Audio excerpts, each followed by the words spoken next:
15/5/1972 Poes garden, Veda நிலையம், புதுமனை புகுவிழா, கிரக பிரவேசம், புலர்காலை பொழுது, நாதஸ்வர ஓசை. தென்னிந்திய திரையுலகின் பட தயாரிப்பாளர்கள், இயக்குனர்கள், கலைஞர்கள், கதை வசனகர்த்தாக்கள், திரைப்பட பத்திரிகையாளர்கள் என திருவிழா போல பெருந்திரள். சளைக்காமல் சலிக்காமல் ஓடி ஆடி உபசரித்தார் ஜெயலலிதா. மாளிகை முழுவதையும் சுற்றி காட்டினார். எப்போதுமே பத்திரிகையாளர்களை சகோதரர்கள் போல கருதும் ஜெயலலிதா அன்று ஒவ்வொரு அறைக்கும் அழைத்து சென்றார்.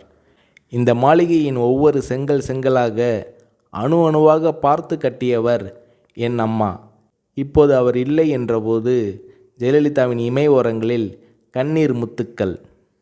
படிப்பு அறை. அங்கே 1000க்கும் அதிகமான தமிழ் மற்றும் ஆங்கில நூல்கள், படித்து முடித்த நூல்களில் குறிப்பெடுக்க அடிக்கோடுகள். உடை அலங்கார அறை. பட்டு புடவைகள் மட்டும் 5000க்கும் அதிகமாக இருக்கும். ஃபேஷன் புடவைகள் பல ஆயிரம். அலங்கார அறை. விதவிதமான ஒப்பனை பொருட்கள். நகை அலங்கார அறை. ஷெல்ஃபுகளில் பெட்டி பெட்டியாக தங்க வைர நகைகள். பிரத்தியோகமாக ஒரு நகை குடத்தை திறந்து காட்டினார் ஜெயலலிதா. ஒரு பெட்டிக்குள்ளிருந்து சில நகைகளை கையில் எடுத்தார்.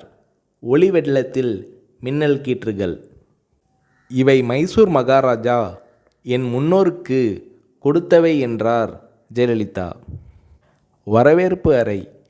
வெற்றி படங்களின் கேடயங்களும் பதக்கங்களும், அப்பா அம்மா படங்களும், ஜெயலலிதாவின் குழந்தை பருவ நடன அரங்கேற்ற படங்களும் வரவேற்பு அறையை ஒட்டினாற்போல் மிதியடிகளுக்கென்றே சிறப்பு அமைப்பு. நூற்றுக்கணக்கான மிதியடிகள். வீட்டுக்கு வேதா நிலையம் என்று பெயர் வைத்திருக்கிறீர்களே என்று இளம் பத்திரிகையாளர் ஒருவர் கேட்டார். அதற்கு ஜெயலலிதா அவர்கள், அம்மா சந்தியாவுக்கு அவங்க அம்மா அப்பா வைத்த பெயர் வேதா என்றார் ஜெயலலிதா. சந்தியா என்பது சினிமாவில் நடிக்க தொடங்கிய போது சூட்டிக்கொண்ட பெயர் என்றார் ஜெயலலிதா.